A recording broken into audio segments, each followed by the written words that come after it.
Hello class. In this video I'm going to show you how I wrote my chapter summary for chapter 1 of To Kill a Mockingbird. So as you can see, I started off my paragraph with an IVF statement. Okay. In this portion in chapter 1 of To Kill a Mockingbird, Harper Lee, there I've identified what I am going to summarize and the author. Okay, I chose the word describes because this is a fictional piece. And when an author writes fiction, they use very descriptive language and goes into much detail, as you all know after reading chapter 1. So, what Harper Lee describes, I said, is the main characters and the setting of the story.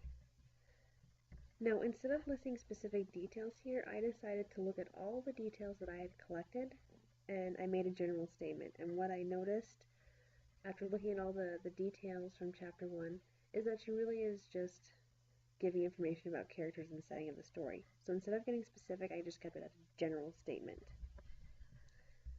The next thing that I did is I wanted to list out an important detail from the beginning of the chapter, something that really stood out to me after reading the information. And so I did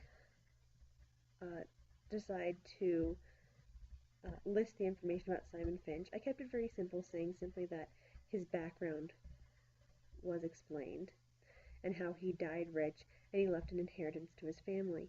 I decided to state this because it will eventually lead into information about his family, including Atticus, Gem, and Scout. My next sentence, I start off with next, a good transition. The author describes the descendants of Simon, Atticus, Gem, and Scout, and how they live in Maycomb, Alabama. If you remember this part of the chapter,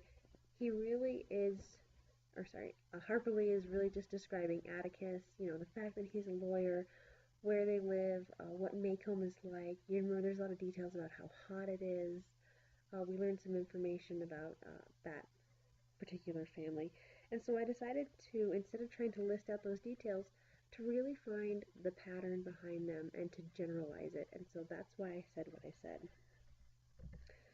I decided to skip the information about Dylan, the specifics there, because although he will be important, I felt like there was something else, another way that I could generalize what happens in the last part of the chapter, which is really Harper Lee describing just some of the history of the town and its inhabitants. There were so many details and stories that I decided to really generalize with some of the history of the town and events, like the neighbor, Boo Radley, allegedly stabbing his father, are described. So I allow it to be open enough to carry all of those things that are described, but I do give the specific example of Boo Radley because it does stand out as one of the major events that happens or is described in this chapter. So as you can see, I use IVF here. I use transitions, like in the beginning, next, finally, to guide my writing so you can really see a chronological order to my paragraph so that things match the order of the chapter. Finally, I want to point out again the fact that instead of always giving specific details, I decided to combine them and find a pattern and make generalizations, which is what you should be doing when you are summarizing. You are trying to connect, to make patterns, to generalize, to find out what is the overall main idea instead of really just settling on the details. Alright, now that I have described my process for coming up with a summary paragraph, you're going to do an activity to help you go through your own process and see what goals you need to set for yourself or what growth you need to make for yourself in order to reach a proficient level with summarizing chapters of To Kill a Mockingbird. To help some of you see exactly how my summary paragraph is broken down, I highlighted and underlined some things. So the green portion is my IVF statement, my first sentence, which shows you what I identified, the verb I used, as well as how I finished the thought.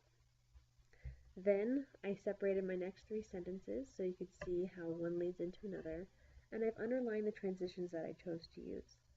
You might choose to use different transitions which show sequence, but I chose in the beginning, next, and finally. So this just gives you a breakdown of my paragraph, kind of a map of what it should include. So when I tell you to list out details, this is what I mean. Obviously, when you write out your paragraphs, you will go ahead and write it in paragraph form, but I just wanted you to be able to see a map of my summary paragraph.